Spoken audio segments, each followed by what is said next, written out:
Hey gang, what's going on? So it's right before bow season and we're going to talk a little bit about scent control. So scent control is not my thing. Typically I kind of just play the wind and hope I don't spook a deer by them winding me. I'll kind of just show you what I do. It's not important really, it's not much, and then I'll kind of explain to you the different types of scent control and probably what the most effective methods are based on just what I've learned from talking to people, what I've done in the past, because I used to be a little bit more into it, and then why I'm not so into it now. So stay tuned. Alrighty, so to start off, I gotta grab my clothes and then we'll head outside.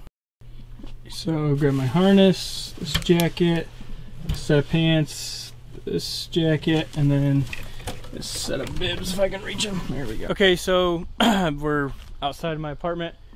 Just hung them up on a little clothesline I made in this little plot of pines here. So get out of the sun here. So basically just hanging them outside for a day or so. Got to make sure it's not going to rain. I think it might rain later or tomorrow morning, so I gotta check that. But I'll leave them out here, and then what I'll do is I'll grab a bin, fill it with not this stuff because this is all pine stuff, but I'll just go to the woods, grab some leaves and things like that, fill it with leaves, and then I'll put those in it, and then I'll just keep the bin on the front porch. So the biggest reason I don't really get big into scent control is more or less if you're not 100%, they're still going to smell you. I mean, unless you're using this scent control body wash, the scent control, what the heck is it called? Can't think of it right now. Laundry soap, and then you're also keeping your clothes completely scent free, you're keeping your boots scent free, you're keeping your underlayers scent free, and then you're keeping stuff scent free in your truck and things like that, then at least as far as I understand, it's not going to be that effective. It might help if you do some of those, but not all of them. It'll definitely help, but they're still going to be able to smell you. So basically I'm just going to do that, keep them outside, and then just when I get to where I'm going to be hunting, as soon as I get out of the truck, bring a change of clothes and then change into those and hope for the best. In terms of the scent stuff, usually when I get into the stand, I'll spray some scent stuff. I didn't put that in the other video just because I don't have any yet. And, you know, all that stuff is expensive. You got to buy the spray, you got to buy the body wash, you got to buy the laundry soap and things like that. And then on top of that, you know, if you really want to get into it, you should really buy an ozone chamber. And that's basically like a little pop-up locker that you can put out, and you put your stuff in it for a couple minutes, and then the ozone destroys all of the scent when you turn it on. They're not crazy expensive, but they are expensive, and I'm a college kid who spends all my money on camera equipment and on duck hunting stuff because that's my true passion, is duck hunting and conservation. I do love to bow hunt, and I like hunting, and all types of hunting really, but duck hunting is my passion, and conservation and things like that are my passion. So when it comes to the bow hunting stuff, I don't always have the nicest stuff or stay up to date on what I probably should have.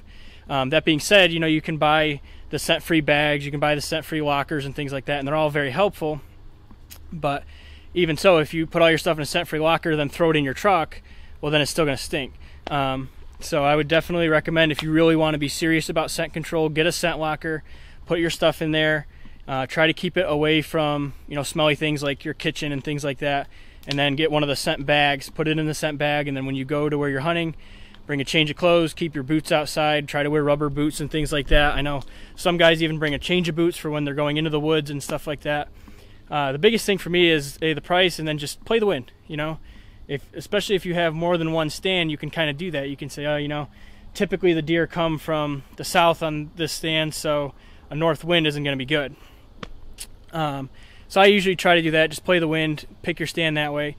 I haven't noticed any huge change in my success rate or whatnot. I do get winded by deer, it does happen, but there are plenty of deer that I also don't get winded by, and it's a lot less of a hassle and a lot less of a worry than when I was doing more serious scent control. I've never super been into it, but I would say the easiest way and probably the most effective is just get the scent locker, spend the money, get the bag and things like that, put it in the locker, turn it on for a few minutes, turn it off, because you don't want to do it more than a certain amount of time, like 5 to 10 minutes, just because it's not going to make it any better or worse.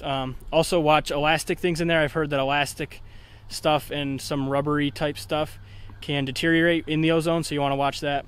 You know, so I would put it in the locker, take it out, put it in a scent bag, throw it in your truck, bring a change of clothes, bring a change of boots and all that, and then when you get there and you're out of the truck, walk away from the truck so you're not near the fumes and stuff, put your stuff on, throw the stuff back in the truck and head out. You can also get the tree ozone things. Those things, they seem to work. I don't know, scent control, as I said, is not my strong point. Just play the wind. It's free. It's all you got to do is check the wind in the morning, and then that kind of decides where you're going to hunt. If you're trying to pattern a specific deer, then it's going to be more tough. And if you have a specific buck you have on trail camera, it's tough to play the wind. And so that's my quick what I kind of do for scent control. It's not really that much, but play the wind, or spend the money and spend the time to make sure that you're trying to keep your stuff scent free, because deer will wind you. Another quick little thing, I hunt a lot of, not all the time, but when I'm up here at school, I hunt more public land that's more closer to residential areas, and they're used to having human smells. There's the Cornell properties, and then there's the deer management areas here in Tompkins County, and those are all near residences, so I feel like it's not going to play as big of a factor into my hunting. Now when I hunt the places that are a little further from here, that are more rural, where the deer see people once or twice a year, then it probably has more of an impact on my success. But so that's my little spiel on scent control. Hopefully you guys, enjoyed it, because it probably wasn't super helpful for you. But good luck, happy hunting, and well, y'all are gonna laugh at me, but yesterday I was making a video kind of about my scent control, which isn't really much. Let me fix this here. Yeah, that's better. Which is kind of shitty. I don't really do a very good job of it, and I talked about how I was putting my stuff in the woods here, and how it might rain, and I forgot to check. And then I was driving to the gym this morning, I was like, oh, it rained last night. And I was like planning my day out, and I was like, oh, I left all my stuff outside. So now I got to bring it all inside to dry it all out, because if I leave it out here, it'll just get nasty.